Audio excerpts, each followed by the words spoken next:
Hello, boys and girls. Today I'm going to read, honestly, Red Riding Hood was rotten. The story of Little Red Riding Hood as told by the wolf.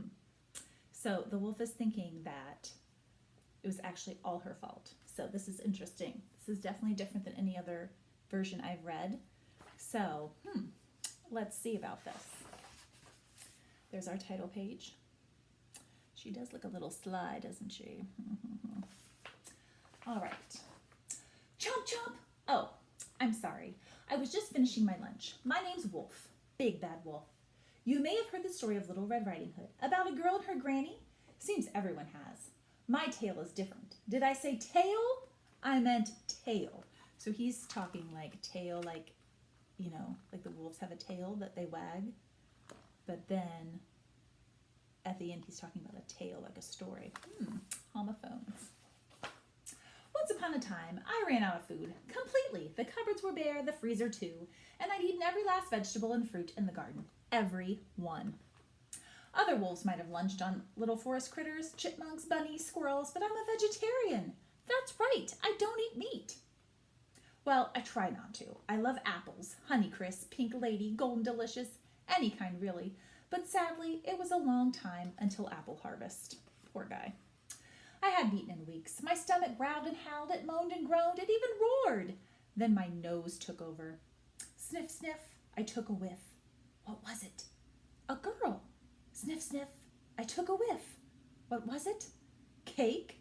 Butter in this forest? I had to investigate. You can see the smell coming through. And there she was, Little Red Riding Hood. She looked as plump and juicy as a big sweet apple. Little Red waved her cape. Isn't it pretty, she said. Yeah, I said. Aren't I pretty, she said. Was she admiring herself in that puddle? There she is looking in the puddle. With this cape, she said, I'm even prettier than usual. Boy, someone was sure full of herself.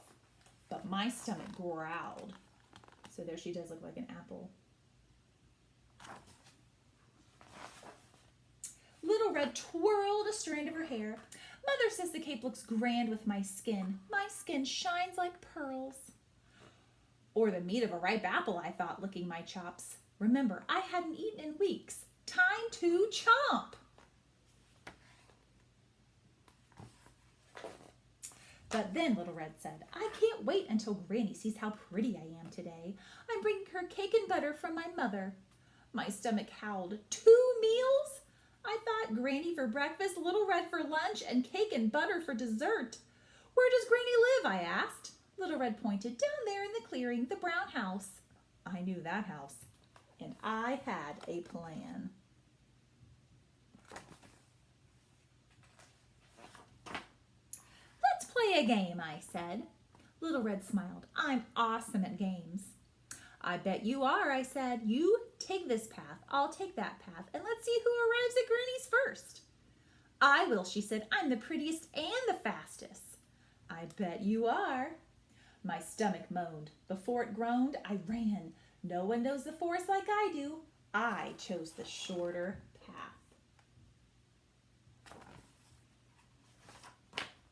Sniff, sniff, I took a whiff. What was it? Apple air freshener? Tap, tap, I knocked on the door. Who's there? Called out a voice. Your granddaughter, I squeaked. I've brought you cake and butter from Mother. Door's open, Granny said. Granny should really check the door before she lets people in. Granny tugged at her nightcap. Green, she said. Isn't it pretty? Pretty like a Granny Smith apple, I thought. Aren't I pretty? Granny said.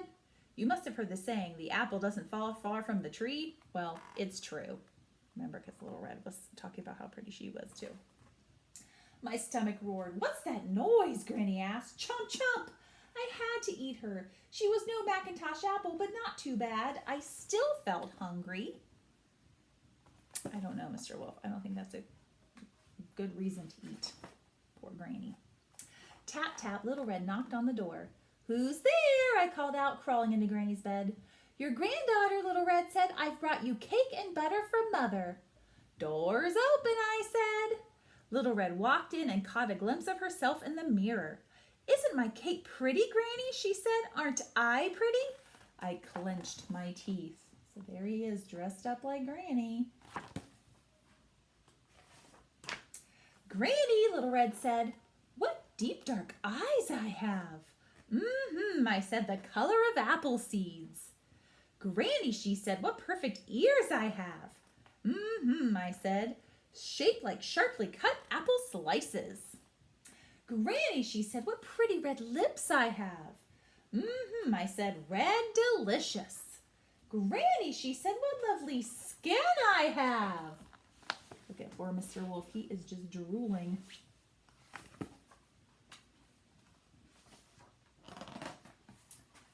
Chomp, chomp! I ate her up. What can I say? Things look different when you're hungry. She was no Fuji or Crispin Apple. In fact, to be honest, she was a bit rotten. But she was better than nothing. Plus, I got dessert. And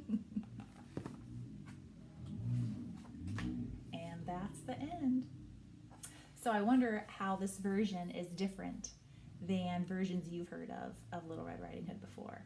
Because in the versions I've heard, at the end, the Little Red Riding Hood doesn't get eaten. But maybe you've heard versions where she has too. So I hope you like the story. Bye.